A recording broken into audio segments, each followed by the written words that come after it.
यूहन्ना का प्रकाशित वाक्य 14वां अध्याय। फिर मैंने दृष्टि की और देखो वह मेमना सिय्योन पहाड़ पर खड़ा है और उसके साथ 1,44,000 जन हैं, जिनके माथे पर उसका और उसके पिता का नाम लिखा हुआ है। और स्वर्ग से मुझे एक ऐसा शब्द सुनाई दिया जो जल की बहुत धाराओं और बड़े गर्जन का सा शब्द था। और जो शब्द मैंने सुना वह ऐसा था मानो वीणा बजाने वाले वीणा बजाते हों, और वे सिंहासन के सामने और चारों प्राणियों और प्राचीनों के सामने मानो एक नया गीत गा रहे थे। और उन 1,44,000 जनों को छोड़ जो पृथ्वी पर से मोल लिए गए थे, कोई वह गीत न सीख सकता था। ये वे हैं जो स्त्रियों के साथ अशुद्ध नहीं हुए पर कुंवारे हैं। ये वे ही हैं कि जहां कहीं मेमना जाता है वे उसके पीछे हो लेते हैं। ये तो परमेश्वर के निमित्त पहले फल होने के लिए मनुष्यों में से मोल लिए गए हैं, और उनके मुंह से कभी झूठ न निकला था। वे निर्दोष हैं। फिर मैंने एक और स्वर्गदूत को आकाश के बीच में उड़ते हुए देखा, जिसके पास पृथ्वी पर के रहने वालों की हर एक जाति और कुल और भाषा और लोगों को सुनाने के लिए सनातन सुसमाचार था। और उसने बड़े शब्द से कहा, परमेश्वर से डरो और उसकी महिमा करो, क्योंकि उसके न्याय करने का समय आ पहुंचा है। और उसका भजन करो, जिसने स्वर्ग और पृथ्वी और समुद्र और जल के सोते बनाए। फिर इसके बाद एक और दूसरा स्वर्गदूत यह कहता हुआ आया कि गिर पड़ा, वह बड़ा बाबुल गिर पड़ा, जिसने अपने व्यभिचार की कोपमय मदिरा सारी जातियों को पिलाई है। फिर इनके बाद एक और स्वर्गदूत बड़े शब्द से यह कहता हुआ आया कि जो कोई उस पशु और उसकी मूरत की पूजा करे और अपने माथे या अपने हाथ पर उसकी छाप ले, तो वह परमेश्वर के प्रकोप की निरी मदिरा जो उसके क्रोध के कटोरे में डाली गई है पिएगा, और पवित्र स्वर्गदूतों के सामने और मेमने के सामने आग और गंधक की पीड़ा में पड़ेगा। और उनकी पीड़ा का धुआं युगानुयुग उठता रहेगा। और जो उस पशु और उसकी मूरत की पूजा करते हैं और जो उसके नाम की छाप लेते हैं, उनको रात दिन चैन न मिलेगा। पवित्र लोगों का धीरज इसी में है, जो परमेश्वर की आज्ञाओं को मानते और यीशु पर विश्वास रखते हैं। और मैंने स्वर्ग से यह शब्द सुना कि लिख, जो मुर्दे प्रभु में मरते हैं वे अब से धन्य हैं। आत्मा कहता है, हाँ, क्योंकि वे अपने परिश्रमों से विश्राम पाएंगे और उनके कार्य उनके साथ हो लेते हैं। और मैंने दृष्टि की और देखो, एक उजला बादल है, और उस बादल पर मनुष्य के पुत्र सरीखा कोई बैठा है, जिसके सिर पर सोने का मुकुट और हाथ में चोखा हंसुआ है। फिर एक और स्वर्गदूत ने मंदिर में से निकलकर उससे जो बादल पर बैठा था बड़े शब्द से पुकार कर कहा कि अपना हंसुआ लगाकर लवनी कर, क्योंकि लवने का समय आ पहुंचा है, इसलिए कि पृथ्वी की खेती पक चुकी है। सो जो बादल पर बैठा था उसने पृथ्वी पर अपना हंसुआ लगाया और पृथ्वी की लवनी की गई। फिर एक और स्वर्गदूत उस मंदिर में से निकला जो स्वर्ग में है, और उसके पास भी चोखा हंसुआ था। फिर एक और स्वर्गदूत जिसे आग पर अधिकार था वेदी में से निकला, और जिसके पास चोखा हंसुआ था, उससे ऊंचे शब्द से कहा, अपना चोखा हंसुआ लगाकर पृथ्वी की दाख लता के गुच्छे काट ले, क्योंकि उसकी दाख पक चुकी है। और उस स्वर्गदूत ने पृथ्वी पर अपना हंसुआ डाला और पृथ्वी की दाख लता का फल काटकर अपने परमेश्वर के प्रकोप के बड़े रस के कुंड में डाल दिया। और नगर के बाहर उस रस के कुंड में दाख रौंदे गए, और रस के कुंड में से इतना लोहू निकला कि घोड़ों के लगामों तक पहुंचा और 100 कोस तक बह गया।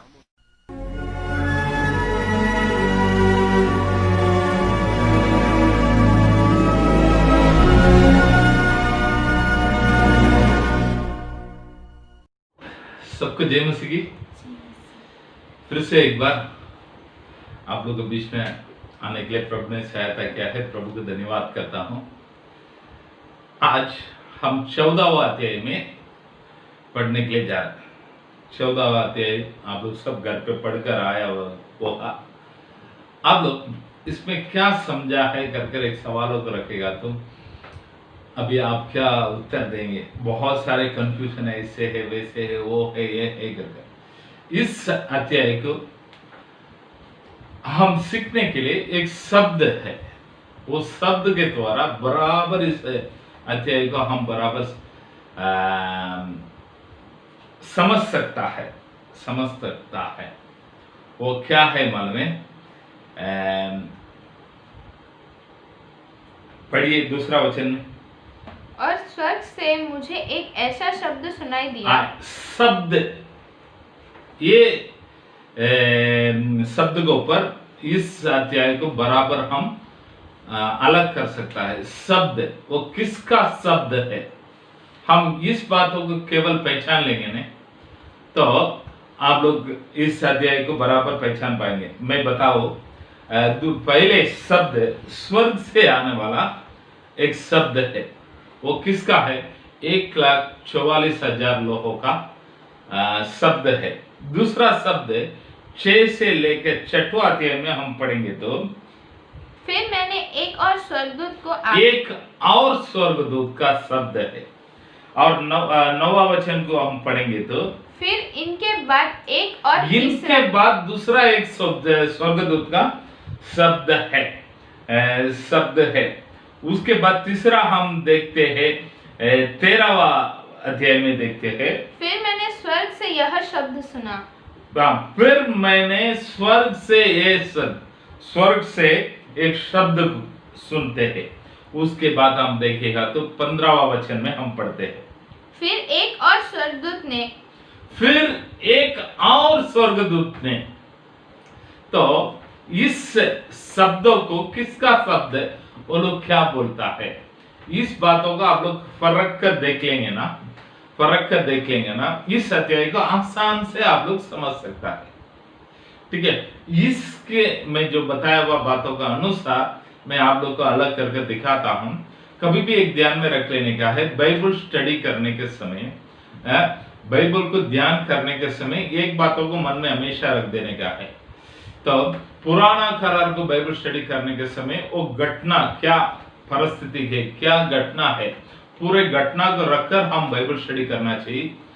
अगर यीशु मसीह का सुसमाचार के बारे में बाइबल स्टडी करेंगे तो भी वो घटना को किधर क्या हो रहा है उस पूरे बातों को रखकर हम समझना चाहिए। एक शब्द को उठाकर हम वचन नहीं दे सकता है, उसको समझ नहीं सकता है। मगर ये अपना पत्रिका में आएंगे तो रोमियो से लेकर यहूदा तक आएंगे तो उधर क्या बताया गया है उसका मतलब को रखकर हम समझना चाहिए। लेकिन ये भविष्यवाणी का पुस्तक प्रकाशित वाक्य को तो एक एक शब्द को लेकर हम पहचानना चाहिए। तो वो कौन कैसा बताता है, फिर इन बातों के बाद ऐसा सब आने वाला बातों को रखकर हम समझना बहुत जरूरी है। ठीक है, हम पहले इस अध्याय में अभी जाएंगे, पहले वचन को पढ़ेंगे। फिर मैंने दृष्टि की और देखो वह मेमना सिय्योन पहाड़ पर खड़ा है। सिय्योन पहाड़ पर खड़ा होने वाला मेमना, ठीक है, सिय्योन पहाड़ पर खड़ा होने वाला मेमना है। हम 12वां अध्याय में एक अजगर को देखा था, 12वां अध्याय में अजगर को देखा था। आइए पढ़िए, तीसरा वचन का हम देखते हैं, चौथा वचन को देखते हैं 12 में। उसकी पूंछ ने आकाश के तारों की 1/3 को खींचकर पृथ्वी पर डाल दिया। वह अजगर उस स्त्री के सामने तीन एक और चिन्ह स्वर्ग में दिखाई दिया, और देखो एक बड़ा लाल अजगर था जिसके 7 सिर और 10 सींग थे। ठीक है, आकाश से गिरा हुआ तारा एक अजगर है। और 13वां अध्याय में पहले वचन में हम देखा है समुद्र से निकलने वाला एक पशु। और हम देखते हैं 13वां अध्याय में 11वां वचन से हम देखते हैं, 11वां वचन में हम देखते हैं और एक पशु, पृथ्वी से निकलने वाला एक पशु। हम 14वां अध्याय में आएंगे तो यहां पर एक देखता है सिय्योन पहाड़ में खड़ा रहने वाला मेमना। तो इस बातों को रखकर हमारे बीच में एक कलीसिया का लोग घूमते हैं, सियोन का कलीसिया का लोग। उन लोग क्या बोलता है, सियोन से प्रभु तुझे आशीष करेगा, इसके लिए तुम सियोन कलीसिया में आ जाओ, सियोन कलीसिया में ही प्रभु है कर ये सब वचनों को रखकर बताने वाले बताते हैं। सियोन बोले हाँ तो क्या है, वो पहले आप लोग समझ लेना चाहिए। सियोन पहाड़ किधर है? हम दूसरा सामुएल में 5वां अध्याय में 7वां वचन में एक बातों को पढ़ते हैं। दूसरा सामुएल में 5वां अध्याय में 7वां वचन के बातों को बताता है। तो भी दाऊद ने सियोन नामक गढ़ को ले लिया, वही दाऊदपुर भी कहलाता है। ठीक है, तो ये लोग मूसा ने इजराइल लोगों को मिस्र देश से लेकर आया, लेकर आकर वो किधर गया है, लेकर आकर वो अंदर पहुंचा नहीं था, यरीहो मतलब यर्दन नदी के बाद वो मर गया है। उसके बाद यहोशू ने इजराइल लोगों को कानान देश के अंदर लेकर आया है। प्रभु ने यहोशू को बोला था उधर किसी के साथ तो वाचा ना बांध, सबको भगा दो कर, लेकिन कुछ कारण से यहोशू ने कुछ लोगों को छोड़ दिया। उसमें से इस सियोन पहाड़ में रहने वाला ये लोगों को भी यहोशू ने छोड़ दिया है। ठीक है, तो ये लोग यहोशू ने छोड़ दिया, तो लास्ट कब तक था? दाऊद के दिनों तक वो लोग वहां पर थे। आखिर में दाऊद ने उन लोग को युद्ध कर उस जगह को पकड़ा है। हम बाइबल से देखते हैं दाऊद पूरा जो प्रभु ने बताया वह सारे इजराइल देशों को अपने हाथों में लेकर आया है। उधर रहने वाला सारे मूर्ति पूजा को दूर किया है, सारे अन्य देवता का आराधना को दूर किया है। उधर केवल यहूदी लोग था, उन लोग सब मिलकर उधर एक अच्छा राज किया है कर हम बाइबल में देखते हैं, बाइबल में देखता है। तो इस दाऊद ने इस सियोन पहाड़ को पकड़कर उसको दाऊदपुर कर एक नाम दिया। तो प्रभु भजन संहिता 128 में हम पढ़ते हैं, भजन संहिता 128 में पढ़ते हैं,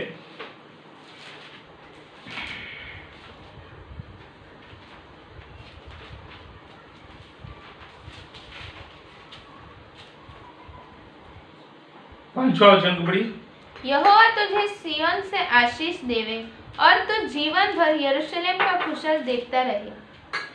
यहोवा तुझे सियोन का आशीष देवे, तू जीवन भर यरूशलेम का कुशल देखता रहा। तो ये सियोन बोले था, तो कौन सा सियोन? दाऊद ने जो पकड़ा ना वो सियोन को यहाँ पर बताते हैं। ठीक है, तो दाऊद ने सियोन पहाड़ को पकड़कर वहां पर बैठा था, लेकिन यरूशलेम में मंदिर कहां पर था करके बोले था, तो ये दो पहाड़ पर था, मोआब पहाड़ पर था। तो उस पहाड़ में मंदिर है, लेकिन प्रभु मंदिर में नहीं। प्रभु क्या बोला है, मैं सियोन से तुझे आशीष करूंगा। तो सियोन पहाड़ को प्रभु ने पवित्र शहर जैसे सुन लिया था।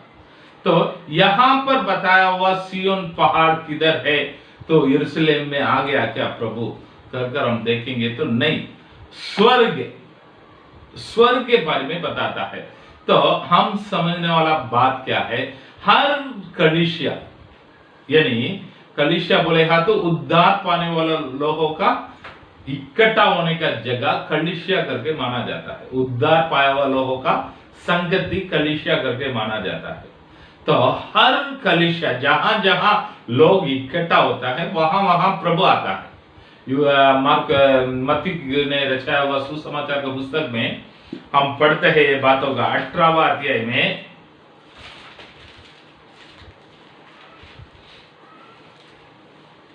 20वां वचन में हम पढ़ते हैं, क्योंकि जहां 2 या 3 मेरे नाम पर इकट्ठा होते हैं वहां मैं उनके बीच में होता हूँ। ठीक है, 2 या 3 मेरे नाम से इकट्ठा होता है वहां मैं उनके बीच में होता हूं। तो हमारे बाइबल हमको क्या सिखाते हैं, जहां पर भी हम इकट्ठा होंगे वहां पर प्रभु आता है। तो शायद आपके घर पे एक दो जन आप लोग इकट्ठा होकर प्रार्थना करेंगे तो प्रभु आता है। पवित्र स्थान करके इस दुनिया में कोई भी स्थान नहीं है, ये बातों को मान में रख लेने का है। हमारे लिए वो पवित्र स्थान है। बहुत लोग क्या बोलता है, अभी भवन बंद है, कितना भी क्यों ना हो, मैं प्रार्थना भवन में किया है जैसा नहीं लगता है। बोलेगा तो भवन में प्रभु नहीं, आप जहां पर इकट्ठा होता है वहां पर प्रभु है। तो आप जहां पर इकट्ठा होता है वो जगह एक सियोन पहाड़, वापस कोई बता, आप जहां पर इकट्ठा होता है वो जगह वो एक सियोन। सियोन बोले तो प्रभु वास करने का जगह है, प्रभु वास करने का जगह है। तो सियोन करके नाम रख दिया तो प्रभु आएगा कर मत सोचिए। सियोन कर नाम रहेगा तो प्रभु आएगा नहीं। प्रभु के लोग जहां पर भी इकट्ठा होगा वहां पर प्रभु आएगा। यही हमको बाइबल सिखाने वाला बात है। तो आप लोग भी इन बातों को मन में रख लेने का है। इस दुनिया में सियोन करके कोई जगह है नहीं, हम जो इकट्ठा होता है वही सियोन जगह, सियोन। लेकिन यहां पर बताया हुआ बात किधर है, स्वर्ग में रहने वाला जगह, वो सियोन पहाड़ करके प्रभु रहने वाला स्थान, सियोन पहाड़ करके बताया जाता है। पढ़ो वापस पहले वचन को। फिर मैंने दृष्टि की और देखो वह मेमना सियोन पहाड़ पर खड़ा है। सियोन पहाड़ पर वो मेमना खड़ा है और उसके साथ 1,44,000 जन हैं। उसके साथ 1,44,000 जन है जिनके माथे पर उसका और उसके पिता का नाम लिखा हुआ है। उसका और उसके पिता का नाम लिखा हुआ है। ठीक है, हम 7वां अध्याय में एक बातों को हम पढ़ा था। आइए सब लोग जिसके पास बाइबल है आप बाइबल में लेकर आइए, पहले वचन से पढ़िए। इसके बाद मैंने पृथ्वी के चारों कोनों पर 4 स्वर्गदूत खड़े देखे। वे पृथ्वी की चारों हवाओं को थामे हुए थे ताकि पृथ्वी या समुद्र या किसी पेड़ पर हवा न चले। फिर मैंने एक और स्वर्गदूत को जीवते परमेश्वर की मुहर लिए हुए पूरब से ऊपर की ओर आते देखा। उसने उन चारों स्वर्गदूत से जिन्हें पृथ्वी और समुद्र की हानि करने का अधिकार दिया गया था, ऊंचे शब्द से पुकार कर कहा, जब तक हम अपने परमेश्वर के दासों के माथे पर मोहर न लगा दें, परमेश्वर के दासों पे माथे पे मोहर नहीं लगाया जाएगा, तब तक पृथ्वी और समुद्र। ठीक है, यहाँ पर किसके बारे में 7वां अध्याय में बताता है, इजराइल लोगों के बारे में, इजराइल लोगों के बारे में। अभी 1,44,000 लोग कौन है, इसके बारे में बहुत बड़ा चर्चा चालू है। ठीक है, इस दुनिया में कुछ लोग है वो हम लोग करके बोलने वाला लोग, वो कौन कौन है करके आपको बताता हूँ। शायद मैं बताने वाला बात लोग आप लोग को कुछ नया दिखेगा, चलेगा, फिर भी सीख के रखो, समझेंगे नहीं तो भी जो मैं बोलता हूँ ऐसे ही सुन लीजिएगा। इसमें जाकर आप अंदर जाकर ये सब देखने के लिए जाएंगे तो आप कंफ्यूज हो जाएगा। फिर भी ये क्यों मैं बताता हूँ मन में, कल उठकर आपको कोई घुमाना नहीं चाहिए, इसके लिए मैं बता कर रखता हूँ। ठीक है, यहोवा विटनेस, यहोवा का साक्षी लोग, यहोवा विटनेस करके एक ग्रुप है, आप लोग सुना है क्या नहीं सुना है पता नहीं। ये लोग कैसे इनका शुरुआत हुआ है मैं बता। यीशु मसीह के बाद 369 में, यीशु मसीह के बाद 369 में 369 में एरियस करके एक व्यक्ति था। उन्होंने एक बातों को मुर्दा को रखा था। क्या रखा था? यीशु मसीह परमेश्वर नहीं है, ऐसा एक मुर्दा को रखा था। तो उन्होंने बहुत लोगों के बीच में ये बातों को लेके जाकर बहुत लफड़ा किया था। उसके पहले 315 के पहले कलीसिया बहुत दुखों के बीच में था, क्लेश के बीच में था। उस समय कॉन्स्टेंटाइन करके एक रोम का केसर ने प्रभु में आया है। तो प्रभु में आया तो अभी कलीसिया में क्लेश नहीं, कलीसिया अच्छी तरह से बढ़ने लगा, किसी प्रकार का उन लोग का रोक टोक नहीं था, वो लोग अच्छी तरह से आगे बढ़ रहा था। ये व्यक्ति ने बहुत लोगों के पास जाकर बहुत बड़े बड़े लफड़ा को लेकर आए। तब कांस्टेंटाइन ने उसको बुलाया, ठीक है भाई आजा, तुम्हारा मुर्दा क्या है लेके आओ करके बोला। तो उन्होंने बोला है यीशु मसीह परमेश्वर नहीं, वो एक इंसान, परमेश्वर के द्वारा बनाया गया हुआ एक व्यक्ति है। हम यहोवा परमेश्वर का केवल आराधना करना चाहिए करके उन्होंने बहुत सारे बातों को लेकर आया था। तो इन्होंने एक डिबेट को ये कांस्टेंटाइन ने बोला है, ठीक है तू एक दिन नियुक्त कर दे, तू आकर तुम्हारा बातों को रखो। और एक व्यक्ति को बोला गया है, कलीसिया को बोला गया तुम लोग तुम्हारा तरफ से एक व्यक्ति गाकर बोलने दो, तुम लोग दोनों बात करो, सब लोगों को उस दिन इकट्ठा किया जाएंगे, कौन जीतेगा उसका हम पालन करेंगे करके बोल दिया गया है। तो वहां पर एक एथनस करके बोलने वाला एक साधारण विश्वासी को बात करने के लिए कलीसिया की तरफ से भेज दिया। कोई कलीसिया का प्राचीन लोग नहीं आया है, कोई पास्टर लोग नहीं आया है, कलीसिया के बीच में से एथनस करके एक व्यक्ति को भेज दिया गया है, ठीक है भाई। तो यीशु मसीह परमेश्वर करके बात करने का है। दूसरे आ गया है ये, वो यीशु मसीह परमेश्वर नहीं करके बात करने के लिए आया। उधर बहुत बड़ा चर्चा हुआ, लेकिन ये एथनस ने एरियस को फाड़ कर रख दिया है वचनों के द्वारा। हर वचनों को निकालकर उन्होंने जो जो सवालों को किया है, तो एरियस ने एथनस को कुछ जवाब दे नहीं पाया है। तो लोग सब उसको पकड़ के मार कर भगा दिया। तो इन्होंने क्या कर दिया, ये सारे बातों को एक बुक में लेकर रख दिया। यीशु मसीह के बाद 19th सेंचुरी में यानी 1900 सालों में अमेरिका में एक पास्टर है, चार्ल्स वेसल करके एक पास्टर है, उनका एक लड़का है। तो इन्होंने इनका ये बुक मिला है, ये बुक को पढ़कर इन्होंने व्हाइट टावर सोसाइटी करके एक नाम से एक यहोवा विटनेस हम लोग करके उनके बुक के आधार में एक नया धर्म को चालू किया है। इसको बोलता है यहोवा विटनेस। ये लोग क्या बोलता है मालूम है, हम लोग ये 1,44,000 लोग है करके वो लोग बोलता है हम लोग 1,44,000 लोग है करके उन लोग बताता है, ठीक है। दूसरा एक ग्रुप है CPM करके बोलता है, सिलोन पेंटिकॉस्टल मिशन, नहीं तो दी पेंटिकॉस्टल मिशन करके एक ये है।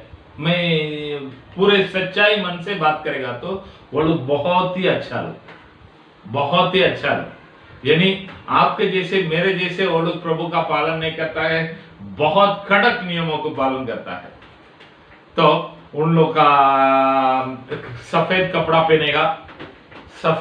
पहनेगा, वहां पर कोई सेवकाई में जाएगा तो शादी नहीं करने का है, सन्यासी होकर सेवकाई करने का, आदमी होने दो औरत होने दो, सेवकाई में जाएगा तो वो लोग शादी नहीं करने का है। लेकिन सच्चाई मन से बोलेगा तो उन लोग का बाकी सब बाइबल का बात सही है, लेकिन एक दो बातों में हमसे पटता नहीं, हम उस बातों में मानते नहीं। तो उन लोग का कहना क्या है, हम ही लोग उस 1,44,000 लोगों को संगति में हम लोग रहेंगे। उसका कारण क्या है मालूम है, उस बाइबल में एक वचन है, 4वां वचन पढ़िए 14 में 4। ये वे है जो स्त्रियों के साथ अशुद्ध नहीं हुए, स्त्रियों के साथ अशुद्ध ना हुए है। तो बस इस शब्द को पकड़कर हम शादी नहीं किया है, हम स्त्रियों के साथ कुछ संबंध नहीं किया है, इसके लिए हम पवित्र लोग हैं, हम ही लोग उस सिय्योन पहाड़ में प्रभु के साथ रहेंगे करके बोलते हैं, ठीक है।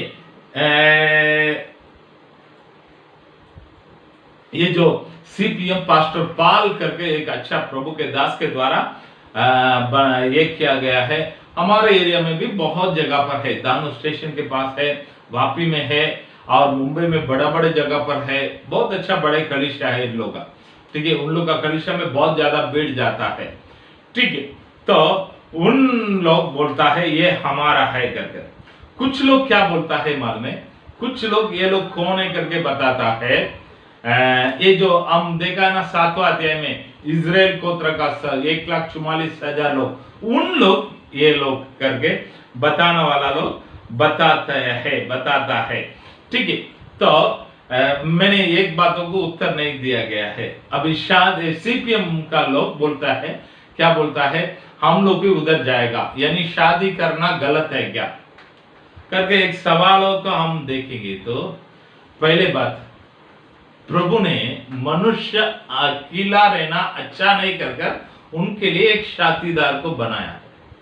शादी किसके द्वारा बनाया गया है बोलेंगे तो लगन किसके द्वारा बनाया गया है।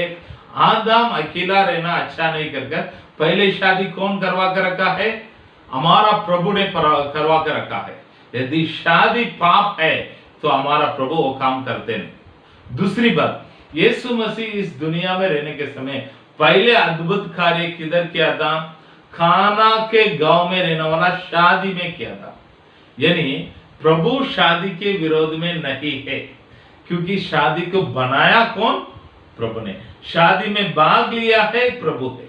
और इब्रानियों का पुस्तक में 13वां अध्याय में 4वां वचन बताता है, इब्रानियों का किताब में 13वां अध्याय में 4वां वचन बताता है, विवाह सब में आदर की बात, विवाह सब में आदर की बात है। बस शादी लगन हर चीजों से आदर की बात है। तो ये आदर का बात पाप नहीं होगा, नहीं होगा, ठीक है। और हम बाइबल में पुराना करार में एक व्यक्ति के बारे में देखते हैं, एनोक। तो एनोक के बारे में हम बाइबल में पढ़ेंगे तो पढ़िए, उत्पत्ति में 5वां अध्याय में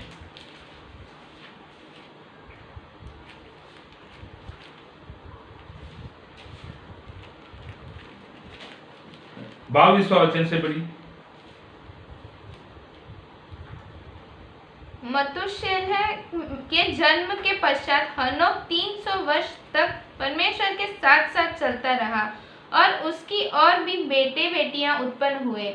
इस प्रकार हनोक की कुल आयु 365 वर्ष की हुई। हनोक परमेश्वर के साथ साथ चलता था, फिर वह लोप हो गया क्योंकि परमेश्वर ने उसे उठा लिया। परमेश्वर ने उसे उठा लिया। एक मिनट, 22वां वचन में हम देखते हैं, हेनोक मेतुसेलह को जन्म दिया। तो यानी हेनोक शादी किया हुआ एक व्यक्ति, शादी किया हुआ व्यक्ति। और प्रथम शेला कौन है, पत्रुस। पत्रुस शादी किया हुआ एक व्यक्ति है। इतिहास के द्वारा कलीसिया का हिस्ट्री हमको बताते हैं, पत्रुस शादी किया हुआ एक व्यक्ति है। तो शादी करना गलत नहीं, यानी शादी करेगा तो हम वहां पर जा नहीं सकता है, ये बात हम मानते नहीं, हम मानते नहीं। और पहले तीमुथियुस में 3 अध्याय में 2 से लेकर 5 तक हम पढ़ेंगे। तो पहले तीमुथियुस में 2 अध्याय में 2 से लेकर 5 तक हम पढ़ेंगे। तो 2 अध्याय में 2 से राजाओं और सब ऊंचे पद वालों के निमित्त, इसीलिए कि हम परिश्रम और चैन के साथ। 3 अध्याय में 2 से लेकर ना 3 अध्याय 3 अध्याय में 2 से लेकर 5 तक, यह अवश्य है कि अध्यक्ष निर्दोष और एक ही पत्नी का पति, ठीक है। तो वो शादी किया हुआ व्यक्ति रहना चाहिए। और आगे बताता है अपने घर को अच्छी तरह से चलाने के लिए नहीं होता तो वो कलीसिया को कैसा चलाएगा। तो बाइबल हमको सिखाने वाला बात यह है, इसके लिए शादी करना गलत नहीं, पाप नहीं। और स्त्रियों से अशुद्ध नहीं हुआ है कर बोलेगा तो हम ये बात स्त्रियों से अशुद्ध ना होना बोलेगा तो विपचार नहीं, तो विपचार ना करना। बाइबल में विपचार बोलेगा तो किसके बारे में बताता है, प्रभु को छोड़कर दूसरे देवी देवता का आराधना करना प्रभु के नजरों में एक विपचार के जैसे पाप है, विपचार के जैसे पाप है। यिर्मयाह की किताब में, यिर्मयाह का भविष्यवक्ता का किताब में 3 अध्याय में 6वां वचन को और 8वां वचन को हम पढ़ेंगे। तो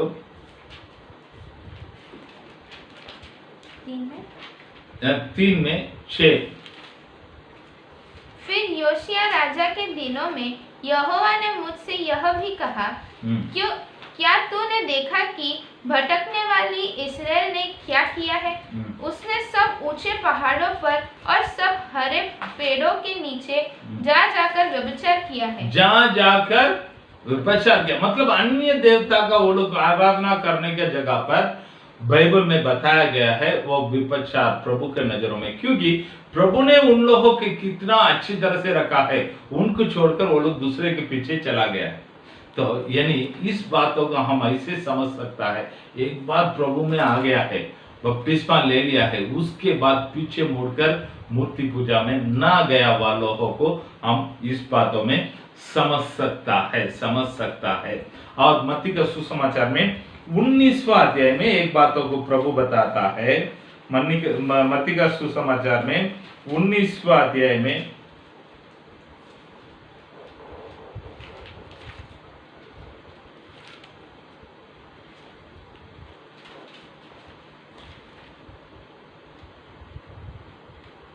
12वां वचन से हम पढ़ेंगे तो,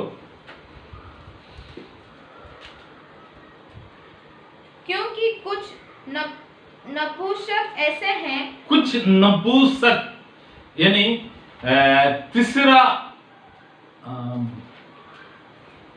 क्या बताओ मैं आप लोग को कैसा बताओ, चक्का बोलता है हम लोग पारिनम कहते हैं। चलो ठीक है, तीसरा सेक्स का लोग, पहले सेक्स का लोग आपके लोग फीमेल नहीं तो मेल, दूसरा फीमेल, तीसरा सेक्स का लोग, तो उन लोगों को बोलता है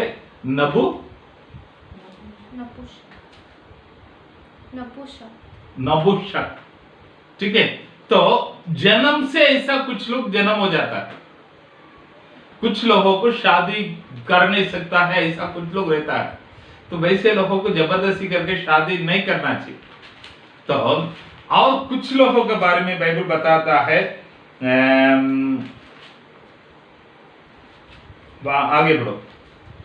जो माता के गर्भ ही से ऐसे जन्मे, और कुछ नपुंसक ऐसे हैं जिन्हें मनुष्य ने नपुंसक बनाया। जिन्हें मनुष्य ने नपुंसक बनाया है। आज हमारा लोगों के बीच में बहुत लोग कमाने के लिए ऐसे आ जाता है, उधर आंध्रा में किधर जाकर उन लोग कुछ ऑपरेशन करके ऐसे आ जाता, कमाई है करके। ठीक है, माता का पेट से ऐसे होने वाला लोग भी है, और कुछ लोग को मनुष्य ने बना दिया है। और आगे, और कुछ नपुंसक ऐसे हैं जिन्होंने स्वर्ग के परमेश्वर के लिए अपने आप को नपुंसक बनाया, अपने आप को मुझे शादी नहीं करेगा कर मन्नत लेके करने वाला लोग भी है, वो एक वरदान है। आगे, जो इसको ग्रहण कर सकता है वह ग्रहण करे। 11 वचन में साफ साफ लिखा है,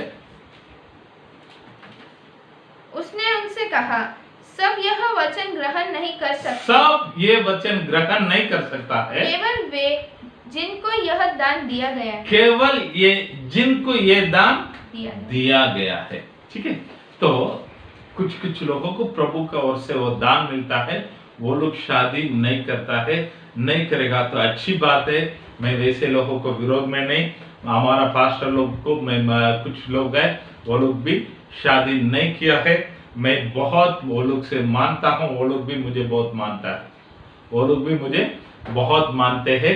ठीक है, हमारा उनका दोस्ती बहुत अच्छा है, आज भी है। ठीक है, आज वचन बात करना पड़ेगा, तो उससे आज मैं दोपहर को बात भी किया है, ऐसा एक पास्टर है। ठीक है, ऐसे लोगों के लिए प्रभु को धन्यवाद करता हूँ, लेकिन ये जरूरी नहीं वैसे लोग ही वहां पर जाएगा, सिय्योन पहाड़ में जाएंगे करके। ठीक है, तो वो लोग कौन है करके मैं पीछे बताता हूँ। तो यहाँ पर मैंने बताया है 3 तरीके, यहोवा विटनेस का लोग बोलता है, और दी पेंटिकॉस्टल लोग बोलता है, और कुछ लोग बोलता है ये इजराइल लोग केवल वहां पर यीशु मसीह के साथ सिय्योन पहाड़ में जाएंगे करके। लेकिन बाइबल में हम एक बातों को सुनते हैं, बाइबल में एक बातों को देखते हैं, प्रभु का भवन कैसे है, प्रभु का मंदिर 3 भागों में है। पहले भाग महापवित्र स्थान करके बोला जाता है, उसमें प्रधान याजक केवल साल में एक बार उधर अंदर जाता है, प्रभु की आराधना करने के लिए। और पवित्र स्थान करके कुछ स्थान है, तो उसमें याजक लोग केवल जा सकता है। और उसमें प्रकार करके तीसरी बार उसमें सारे लोग जा सकता है। तो बाइबल में जैसे बताया गया है वैसे है। स्वर्ग एक प्रभु का मंदिर, क्योंकि प्रभु रहने वाला जगह प्रभु का मंदिर, वहां पर भी 3 तरीका का जगह को हम देखता है। एक महापवित्र स्थान यानी ये सिय्योन पहाड़, दूसरा है पवित्र स्थान यानी कलीसिया जाने वाला स्थान, तीसरा है प्रकार। तो भाई कलीसिया उठा लेने के बाद इस संसार में बहुत लोग प्रभु के लिए मरेंगे, वैसे लोग रहने वाला एक स्थान। 3 स्थान को हम बाइबल में देखता है, ठीक है। ये पवित्र स्थान में 1,44,00,000 लोग बोलेगा तो कौन है कर हम देखते हैं। मान में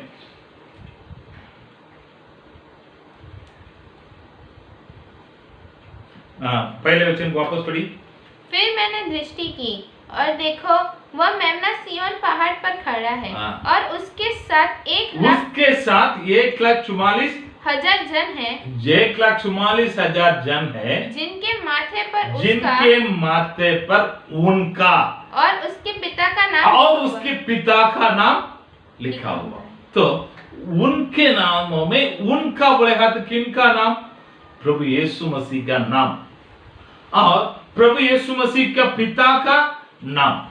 तो यहां से एक बात होगा, हम साफ समझने वाला बात को क्या है मालूम है? उनका बोले हाथ तो क्या है? अभी एक लड़की का शादी होता है, वो कोई भी जात का रहने दो, कोई भी धर्म का रहने दो, शादी होने के बाद जैसे शादी कर आएगा, अभी उदाहरण के लिए बता दो ना, एक आदिवासी लड़की एक महाराष्ट्र से शादी करता है, मराठी महाराष्ट्र से शादी करता है, राउत से शादी करता है, तो आदिवासी का उनका कुल टंडल रहेगा, कुछ रहेगा, ये भी रहेगा। इधर शादी करके आने के बाद उसके नाम के पीछे उसका पति का नाम आ जाता है और उसके बाद उसके सरनेम आ जाता है। शायद उसका सरनेम कुछ भी होने दो शादी के पहले, शादी के बाद उस स्त्री का, उस औरत का नाम के पीछे पहले उसका पति का नाम आता है, उसके बाद उस पति का सरनेम आ जाता है। ये हमारा संसार का नियम है। तो यहां पर इसके इस 1,44,000 लोगों का महत्व है। उनका बोले हाथ किनका? प्रभु यीशु मसीह का और उनके पिता का नाम आ जाता है, यानी ये प्रभु का कलीसिया है, प्रभु का दुल्हन कलीसिया है। तो कलीसिया का अंदर से 1,44,000 लोग है। वापस मैं बताता हूं, कलीसिया का अंदर से 1,44,000 लोग है। दूसरा वचन पढ़िए, तीसरा वचन को छोड़ दीजिएगा, आप लोग पढ़कर देख लीजिएगा।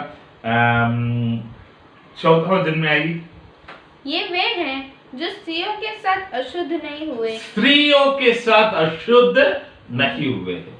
तो मैंने पहले बता दिया है इस बातों को, शादी करना गलत नहीं है, यानी यहां पर बताया हुआ बात हम संसारिक तरीका से भी सही तरीका से रहना, एक ही स्त्री के साथ अच्छी तरह से जीना और आत्मिक तरीका से भी प्रभु में आने के बाद उधर इधर ना भटकना। संसारिक रीति से शादी करने के बाद एक ही स्त्री के साथ, एक ही पति के साथ रहना, और दूसरा है मसीह आत्मिक प्रकार से प्रभु में आने के बाद मैं पीछे मुड़कर ना देखा है, प्रभु के पीछे सच्चाई से पूरे मन से पीछे हो लेना आगे। पर कुंवारे हैं ये वे ही हैं कि जहाँ कहीं मेमना जाता है, वे उसके पीछे हो लेते हैं, बस जहां कहीं मेमना जाता है वे उसके पीछे हो लेता है, ठीक है। 2 तरीका का लोगों को हम कलीसिया में देखते हैं। एक तरीका का लोग कैसा है मालूम है? प्रभु को हमारे पास बुलाता है। दूसरा तरीका का लोग प्रभु जहां पर है वहां पर जाते हैं।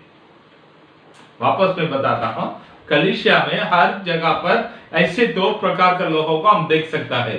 एक प्रकार के लोग प्रभु आओ आओ आओ, मैं बहुत पुकार हो गया प्रभु जी, मैं आज कलीसिया में जाने के लिए समय नहीं मिला प्रभु जी, आप मेरे कलीसिया में आए। पुकारने वाला सबके संग रहने वाला है, मेरे इधर आओ करके बुलाता है। हम किधर भी जाएंगे, प्रभु मेरे लिए आओ, मेरे पास आओ, मेरे पास आओ, मुझे ये दे दो, मुझे वो दे दो करके बुलाने वाला एक ग्रुप है। किधर शिविर रखा है, भाई आ जाओ, हम प्रार्थना करते हैं प्रभु हमारे घर पे आता है, हम उधर तक आने का जरूरी नहीं। ये ग्रुप है। दूसरा ग्रुप है, प्रभु जिधर है, जिधर भी प्रभु जाता है उसके पीछे पीछे जाने वाला है। प्रभु आप आओ करके नहीं, प्रभु मैं आपके पीछे हो लेता हूं, मैं प्रभु के बारे में सीखने के लिए मुझे मौका मिला है, नौकरी की छुट्टी मारकर नहीं, मैं जाऊंगा कर आकर खड़ा होता है। प्रभु बोलता है उपवास प्रार्थना है, आज कलीसिया में आ जाओ, भले कंपनी में काम कितना भी बड़ा रहने दो, कंपनी की छुट्टी मारकर आने वाला लोग है। ऐसा भी अपना कलीसिया में कुछ लोग है, कंपनी वाला बोला है छुट्टी मारेगा तो निकाल देगा। एक बेन आकर बोलती थी, पास्टर सुपरेश्वर तो बोला था छुट्टी मारेगा तो निकाल देगा कर, मैंने बोला निकालेगा तो भी चलेगा, निकालो कर आज उपवास प्रार्थना में आ गया। मैं पूछा था क्यों आ गई, वो कंपनी नहीं तो दूसरा कंपनी तुरंत मिल जाएगा पास्टर, लेकिन उपवास प्रार्थना आज छोड़ेगा तो कभी 1 महीने के बाद मिलेगा, क्यों छोड़ने का है, इसलिए आ गया। तो वैसे भी लोग सच पे बोलो, मैं जो व्यक्ति ऐसी बोली ना, जो बहन वैसी बोली ना, आज उस कंपनी में नियम था, उसके साथ काम करने वाला सबको निकाल दिया था। 5 साल के ऊपर किसी को कंपनी रखता नहीं था, लेकिन ये बेचारी को वो कंपनी वाला 6 साल के ऊपर हो गया है, अब तक निकाला नहीं। आज उसको क्या बोला है मन में, आज भी वो काम पे जाती है, तुमको 3 महीना तो काम पे आ जाओ, तुमको निकाला गया जैसे बताएगा वापस लगा देगा वही पगार में। वो आज भी खुशी खुशी काम पे जाती है। तो मगर उनका के वो बोलने वाला शब्द ये था, क्या था मन में, पास्टर कंपनी का सुपरवाइजर तो बोला था तू कल नहीं आएगा तो तुमको निकाल देगा करके, मैं बोला है नहीं आएगा करके बोलकर आ गया। मैंने पूछा निकाल देगा तो क्या करेगा, वो कंपनी नहीं तो दूसरा कंपनी, क्यों टेंशन लेने का है। तो सच में वैसे लोग जो प्रभु के पीछे हो लेने वाला लोग, कुछ लोग, बहुत लोग, कुछ लोग नहीं, बहुत लोग कलीसिया में ऐसा नहीं, प्रभु आप मेरे पीछे आ जाओ। आप लोग किधर है, आप किधर है। शायद आप लोग को कड़वा लगेगा ये सब, हम प्रभु के पीछे हो लेने वाला है क्या, नहीं तो प्रभु को बोलता है हमारे पीछे हो ले, प्रभु मैं आज जा रहा हूं, मैं उधर जा रहा हूं, मेरे पीछे आ जाओ। तो यानी हमें हमारा काम को पहले प्रथम स्थान, प्रभु हमारा नौकर समझ कर रखा है बहुत लोग, ठीक है। प्रभु उनका जो भी है हिसाब करने का करेगा, हम उसके बारे में कुछ बोलने के लिए नहीं, मगर बताता हूं हम किधर है, थोड़ा अपने आप को जांच कर देखिए पहले लो। हम प्रभु के पीछे हो लेने वाला होना चाहिए, ताकि प्रभु हमें आशीष करेगा, आशीष करेगा। यहां पर हम देखते हैं ये लोग क्या करता है, मेमना ये वे ही है कि जहां कहीं मेमना जाता है वे उसके पीछे हो लेते हैं। जहां कहीं मेमना जाता है उसके पीछे हो लेता है। आप लोग कैसे भाई, ठीक है आगे।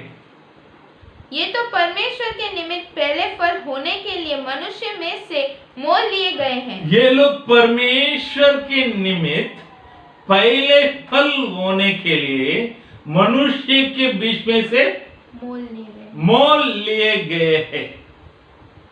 वापस मैं बताता हूं, परमेश्वर के सामने पहले फल होने के लिए मोल लिए गए वे लोग। पहले फल बोले हाँ तो मतलब क्या है, तो पहले फल का मतलब 2 तरीका से हम दे सकता है। सबसे अच्छा है उसको फर्स्ट क्वालिटी करके बोलते हैं। अभी चिक्कू तोड़ता है, चिक्कू में आप लोग कैसा है क्या है बता नहीं, मैं जो जानता हूं मैं बताता हूं। ऐसा उसका चिक्कू जिसका बड़े और ऐसे रहना चाहिए, उसका ये ऊपर रहना चाहिए, तो वो फर्स्ट क्वालिटी में गिनती में। भले ऐसा राउंड में रहेगा तो वो फर्स्ट क्वालिटी नहीं, ऐसा रहना चाहिए। तो वो फर्स्ट क्वालिटी में गिनती में आता है। बड़ा बड़ा रे है, मुंबई में जाएगा तो 100 रुपया 150 रुपया का किलो मिलेगा, हमारे गोलवाड़ में जाएगा तो 8 रुपया भी नहीं देता है। ठीक है, वो बात अलग है। फर्स्ट क्वालिटी पहले फल करके बोला जाता है। दूसरा है पहले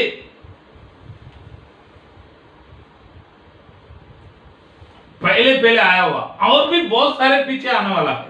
वैसे वही बताता हूं, एक जाड़ है, उसमें ये पहले फल आता है। पहले फल आकर क्या संदेश देता है, और भी पीछे बहुत आने वाला है, उसको पहले फल करके बोलता है। पहले फल बोलेगा तो फर्स्ट क्वालिटी को बोलता है। दूसरा पहले आकर और भी बहुत लोग पीछे आने वाला है। तो मैं आपको बताऊं, 2 तरीका से मैं आप लोग को बताता हूं। प्रथम मतलब फर्स्ट क्वालिटी लोग रहना चाहिए। दूसरा आपके पीछे बहुत लोगों को लेके आने वाला रहना चाहिए। वापस मैं बताता हूं, आप फर्स्ट क्वालिटी का लोग रहना चाहिए, और आपके पीछे बहुत लोगों को प्रभु में लेके आने वाला होना चाहिए। तो ये लोग पहले फल प्रभु के लिए। तो इस पहले फल में मेरा जगह रहेगा क्या करके बोलेगा तो मुझे नहीं लगता है।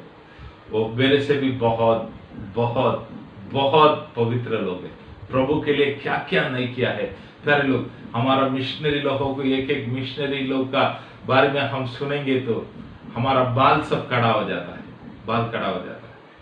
प्रभु के लिए कितना कितना कीमती ये अपना जीवन को उन लोग ने उंडाल कर दिया है।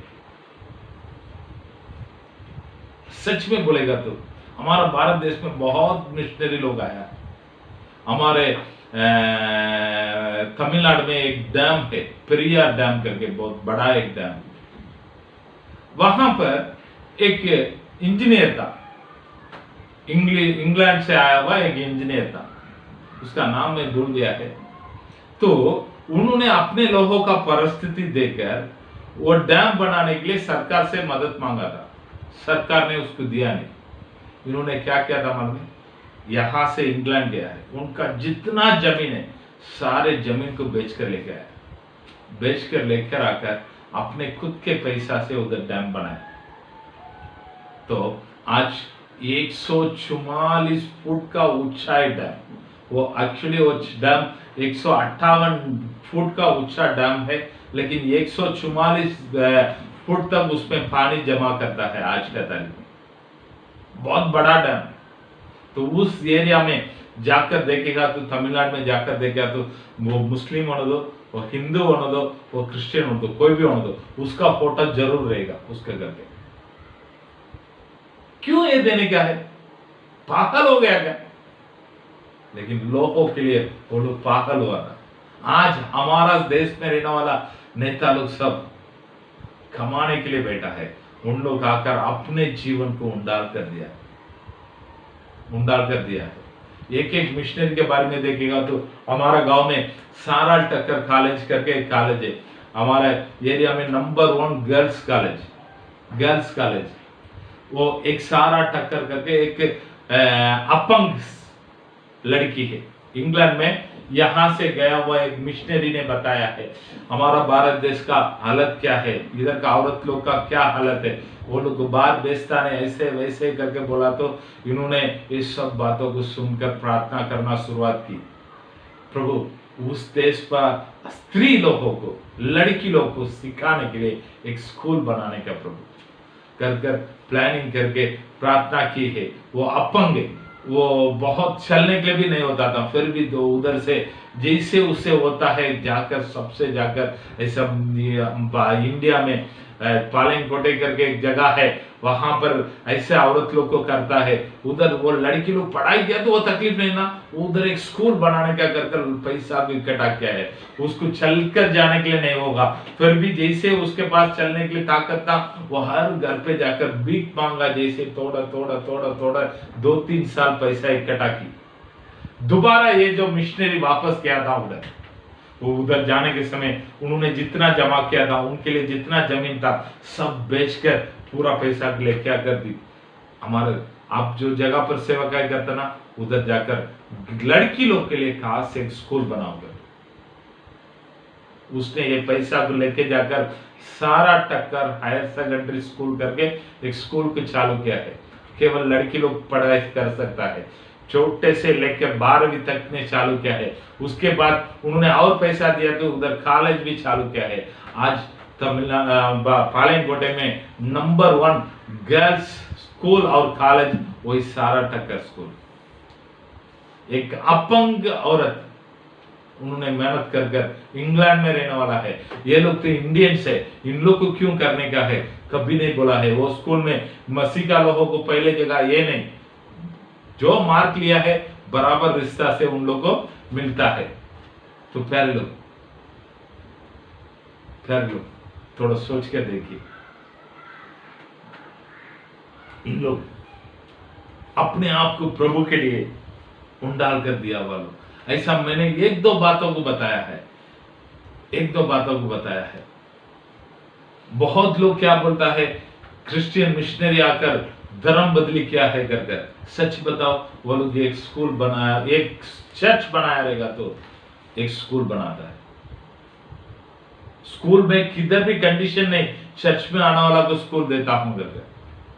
हाँ, चर्च में आने वाला को कंडीशन, कलीसिया में आने वाला को कंडीशन, उनका बच्चे लोग को स्कूल में भेजना पड़ेगा।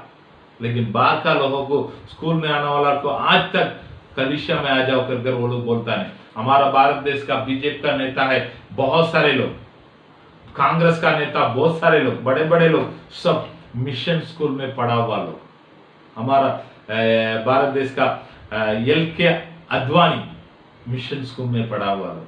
बाकी बहुत लोगों का नाम मैं दे सकता हूं, मगर इन लोग ने प्रभु के लिए उंडाल कर दिया है। मैं सोच रहा हूं वैसे लोगों के लिए इस 1,44,000 लोगों का स्थान होगा। शायद हम लोग उधर जाकर बैठेंगे कर गिनती नहीं कर सकता। और प्रभु के 12 प्रेरित लोग, यहूदास को छोड़कर पौलुस को हम बता सकता है, और दाऊद को बता सकता है पुराना कर्म में, एनोक को बता सकता है, एलिया को बता सकता है, यूसुफ को बता सकता है, अब्राहम को बता सकता है। वो लोग सब एक पहले गिनती में रहे। तो प्यारे लोग, फिर भी वो प्रभु को मालूम है कौन कौन है कर हम यही वही करके हम बोल नहीं सकता है। मेरे हिसाब से मैं बताता हूं। तो प्यारे लोग, वो 1,44,000 लोग, वो लोग जो प्रभु के पीछे सच्चाई से जो लोग हो लिया था, उन लोग। प्यारे लोग, हम आज प्रभु के पीछे है। पहले जगह पर मुश्किल तो दूसरे जगह पर तो जाना चाहिए।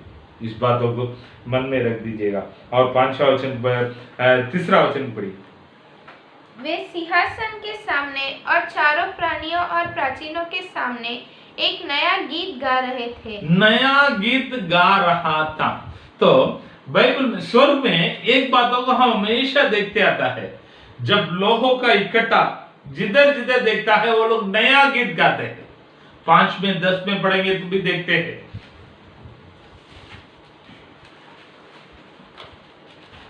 और उन्हें हमारे परमेश्वर के लिए एक राज्य और याजक बनाया और वे पृथ्वी पर राज करते हैं। जब मैंने देखा तो उस सिंहासन और उन प्राणियों और उन प्राचीनों के 5 में 10 आपस पढ़ो। और उन्हें हमारे परमेश्वर के लिए एक राज्य और याजक बनाया और वे पृथ्वी पर राज्य करते हैं। तो 9 पढ़ो। वे यह नया गीत गाने लगे। वे यह नया गीत गाने लगे। तो अब जिधर जिधर प्रभु के लोगों का उधर जाता है तो गीत गाता है, नया गीत गाता है। तो फिर लोग गीत गाना, प्रभु की आराधना करना, प्रभु की आराधना करते हैं। तो बहुत समय हम अलग से रहने के समय गीत गाना प्रभु का प्रसन्न एक काम है। तो आप लोग को जब जब समय मिलेगा आप लोग भी गा लीजिएगा। 5वां वचन में पढ़िए। उनके मुंह से कभी झूठ न निकला था। उनके मुंह से कभी झूठ ना निकला था। किसके मुंह पे?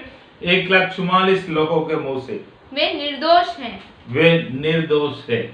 आज बहुत लोग क्या है मालूम, मुंह खोलेगा तो झूठ, पास्टर के पास भी आकर झूठ बोलता बहुत लोग। कई समय में बताता हूं, 100% मैं बोल नहीं सकता तो भी 90% लोग मेरे सामने झूठ बोलते क्या सच बोलते ये तो मैं पहचान लेता हूं, फिर भी हाँ हाँ करके सुन के ले लेता हूं। तो प्यारे लोग, आप लोग किधर है? इन बातों को बोलकर मैं आज का संदेश को खत्म करता हूं। तो 1,44,000 लोग कौन है? एक बार आप लोग पढ़कर देखिए, प्रभु आपको बहुत ही आशीष करेगा। प्रार्थना करेंगे। पवित्र परमेश्वर, आपको धन्यवाद करता हूँ, सेनाओं का यहोवा आपको स्तुति करता हूँ प्रभु जी। आज के दिनों में प्रभु जी आपके उपस्थिति में हम इकट्ठा होने के लिए, प्रभु जी आपके वचनों को सुनने के लिए, आपने दिया हुआ अच्छा सुंदर समय के लिए धन्यवाद करता हूँ प्रभु जी। प्रभु हम लोग आपके पीछे होने के लिए सहायता कीजिएगा प्रभु जी। हमारा पीछे आपने प्रभु, आपके पीछे हम लोग हो लेना चाहिए प्रभु जी। प्रभु हालेलुया हालेलुया। हम आपके पास आने के बाद पीछे मुड़कर नहीं देखना चाहिए, कोई भी मूर्ति पूजा में ना जाना चाहिए प्रभु जी, सहायता कीजिएगा। हमारा मुंह से झूठ नहीं आना चाहिए, कपट नहीं रहना चाहिए प्रभु, आशीष कीजिएगा। प्यारे परमेश्वर, यीशु मसीह के नाम से मांगता अच्छे पिता, आमीन।